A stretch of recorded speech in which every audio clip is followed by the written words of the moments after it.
मुकम्मल हो तो प्यार जैसा भी कोई प्यार नहीं, और एक तरफा हो तो उससे बड़ा भी कोई प्यार नहीं। जैसा टाइटल से पता चल रहा है कि यह कहानी है एक तरफा मोहब्बत की, जब तक पूरी नहीं हुई। मैं 12th पास आउट हो चुका था और मैच्योर भी। अब मेरी ज़िंदगी में एक नया मोड़ आने वाला था, क्योंकि मैं कॉलेज लाइफ में जाने वाला था। आज कॉलेज का पहला दिन था, नए दोस्त भी बनेंगे, यह सोचकर मन ही मन खुश था। यह कहानी शुरू होती है मेरे घर से। मैं ब्रेकफास्ट कर ही रहा था कि इतने में बाहर से बस का हॉर्न बजा। मैं मोम को बाय बोलकर चल पड़ा। जैसे ही मैं बस में एंटर हुआ, फिल्मों की तरह बैकग्राउंड में म्यूजिक ऑन और स्लो मोशन सा हो गया, क्योंकि यह दिल किसी की जुल्फों में था खो गया। उसकी वो झील जैसी आंखें जिसमें डूबने को मन चाहे, वो मुस्कुराते गुलाब के फूल जैसे होठ, और उसके चिक्स पर वो हल्के हल्के से डिम्पल, और उसका गाल पर पड़ी लट को संवारना।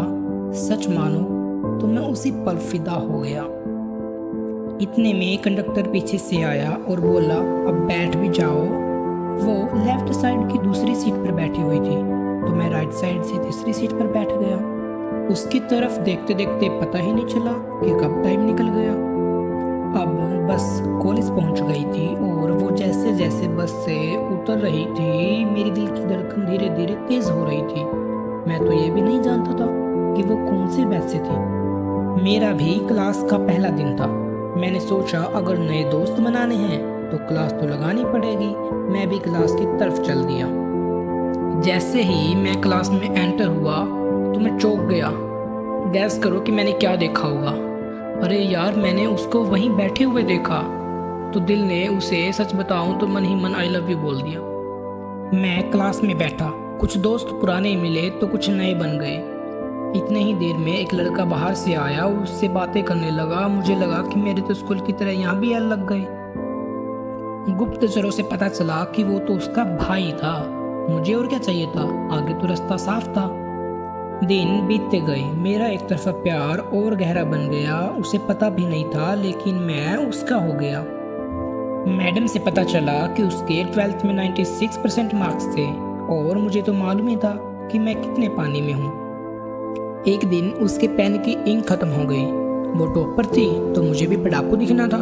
मैं उसके पास गया और कहा, डू यू नीड एनीथिंग? वो धीरे से बोली, मेरे पेन की इंक खत्म हो गई है। मैंने अपनी पॉकेट से पेन निकाला और उसे दे दिया। उसने भी रिप्लाई में थैंक यू बोल दिया। रात भर उसी बात को सोच सोच कर मैं सो गया।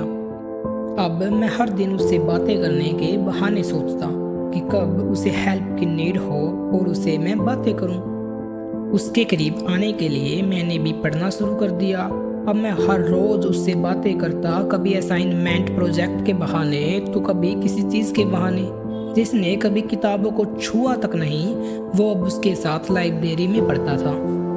अब हमारी फ्रेंडशिप ऐसे मोड़ पर आ गई थी, अगर मैं कॉलेज न जाऊं तो वो मुझसे लड़ती झगड़ती थी, और फिर मैं उसे मनाता था लाइब्रेरी के बहाने।